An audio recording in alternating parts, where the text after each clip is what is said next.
मनाजिले Karbala 60 हिजरी 27 रजब अपने नाना हजरत मोहम्मद मुस्तफ़ा सल्लल्लाहु अलैहि वसल्लम के रोज़े मुबारक पर आखिरी हाजिरी देने के बाद इमाम हुसैन शहर मदीना छोड़कर मक्का की जानिब चल पड़े और 4 शाबान को मक्का पहुंचे और 8 जुल्हिज्जतुल हराम को मक्का से करबला की तरफ चल पड़े। इस सफर में इमाम हुसैन रदियल्लाहु अन्हु ने तकरीबन 20 जगहों पर स्टे किया। उनमें से चंद मकामात जहां कोई वाकया पेश आया वो मकामात हम आपको दिखाएंगे। पहली डेस्टिनेशन बुस्तान इब्ने आमिर क्रॉस करने के बाद जब इमाम हुसैन रदियल्लाहु अन्हु दूसरी मंजिल सफ़ाह पर पहुंचे तो वहां आपकी मुलाकात अरबी के एक मशहूर शायर फरजदक से हुई जो बाय चांस कूफा से ही आ रहा था। आपने इससे कूफा की सिचुएशन के बारे में पूछा तो उसने कहा, ए नवासे रसूल, उनके दिल तो आपकी फेवर में है लेकिन उनकी तलवारें आपके अगेंस्ट हैं। इमाम हुसैन का तीसरा स्टे जाते इर्क नामी सुनसान और वीरान जगह पर हुआ जहां एक शख्स बशीर बिन गालिब ने इमाम हुसैन के काफले वालों को टेंट्स लगाते देखा तो वो बड़ा हैरान हुआ। फिर उसने आकर इमाम हुसैन से मुलाकात की तो दौरान गुफ्तगू इमाम हुसैन ने उसे अपने सफर का मकसद बताया और साथ अपनी शहादत की खबर भी दी। इमाम हुसैन का चौथा स्टे हाजिज था। इस मकाम पर आले रसूल ने कुछ देर आराम फरमाया और इमाम हुसैन रदियल्लाहु अन्हु ने कूफा वालों के लिए एक खत लिखा और उसे हजरत कैस के हाथों कूफा वालों को रवाना किया। 5वीं मंजिल बाजुल उयून और 6ठी मंजिल खुजैमिया को क्रॉस करके इमाम आली मकाम जब 7वीं मंजिल जरूत पर पहुंचे तो आपको जुहैर बिन अल कैस नामी शख्स मिले जो कि हजरत उस्मान गनी के करीबी लोगों में से थे और हज अदा करके आ रहे थे।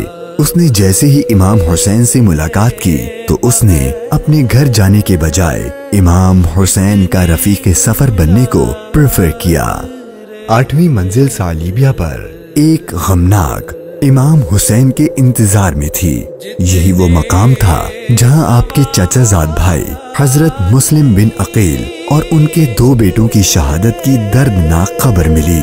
इस पर आपने खुतबा इरशाद फरमाया और हालात की संगीनी से काफले वालों को आगाह कर दिया ताकि कोई जाना चाहे तो चला जाए, लेकिन आपके साथ सफर शुरू करने वालों में से किसी ने पीठ न फेरी।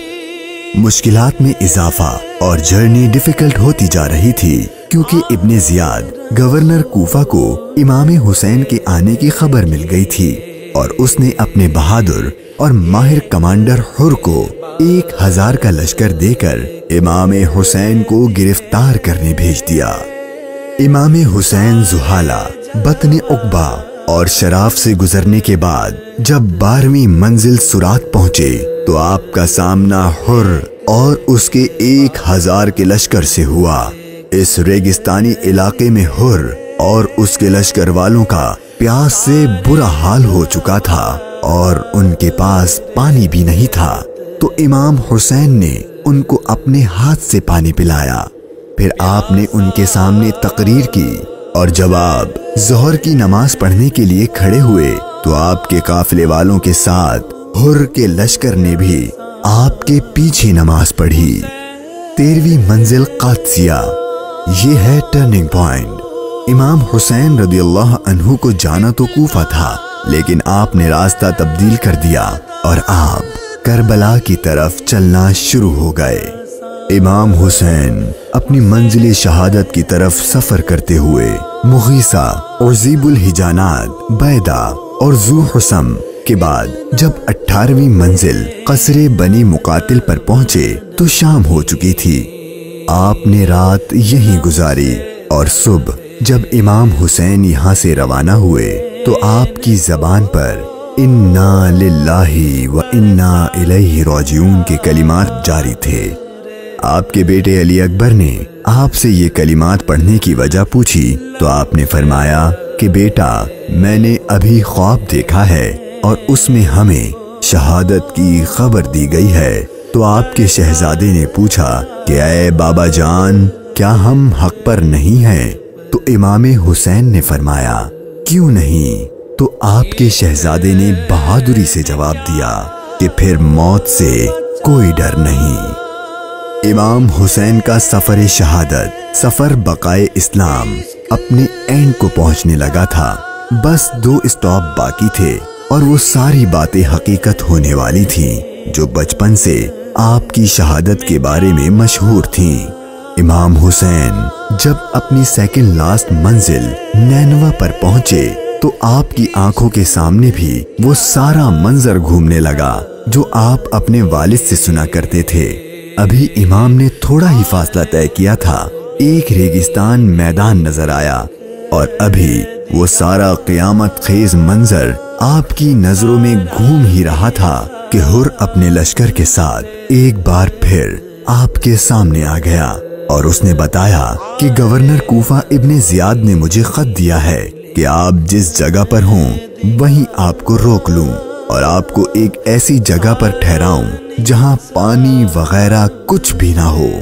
اور بالآخر آپ کا سفر اپنے اختتام کو پہنچا اور 2 محرم کے دن ابن زیاد کے حکم پر اس چٹیل ریگستانی میدان میں پورے قافلے اہل بیت نبوت اور ان کے اصحاب کو اس 1000 کے لشکر نے روک دیا۔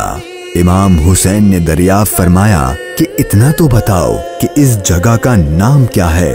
تو جواب دیا گیا اس جگہ کو کربلا کہتے ہیں۔ تو امام حسین نے اپنے خاندان سے فرمایا کہ بس یہی ہمارے ٹھہرنے کی جگہ ہے، یہیں ہمارا خون بہایا جائے گا اور یہیں ہماری قبریں بنیں گی۔ یہاں یزیدی فوج کی گستاخیاں دیکھ کر امام حسین کو سب سے پہلے روکنے والے حضرت حر رضی اللہ عنہ امام حسین کی بارگاہ میں معافی مانگ کر حاضر ہوئے اور اپنی جان آپ پر قربان کر دی۔ یہی کربلا کا میدان آپ کے طویل سفر کی 20ویں اور آخری منزل تھی، اور 8 دن بعد اہل بیت اطہار پر ظلم و ستم کر کے آپ پر اور اہل بیت پاک پر پانی بند کر کے آپ کے ساتھیوں کو بھوک اور پیاس کی حالت میں شہید کر دیا گیا۔ اور 61 ہجری 10 محرم یعنی عاشور کے دن تپتے صحرا 3 دن کی بھوک اور پیاس اور سجدے کی حالت میں امام حسین کو شہید کر دیا گیا۔ انا للہ و انا الیہ راجعون۔